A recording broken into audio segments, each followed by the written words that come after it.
Using floor ladder, cone, and flat cone exercises may look like simple play, but they have a powerful effect on a child's learning and behavior, especially for kids ages 4 to 12.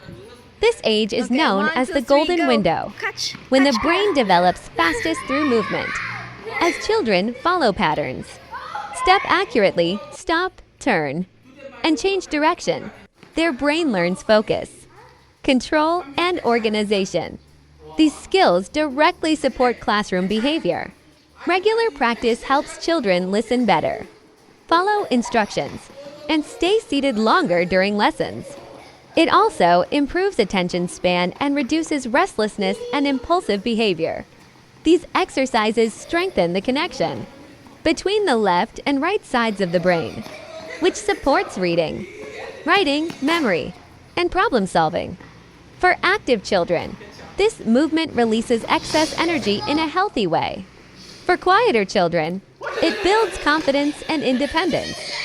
Just 1 to 2 minutes a day can help children become more focused, calm, and ready to learn both in school and in daily life.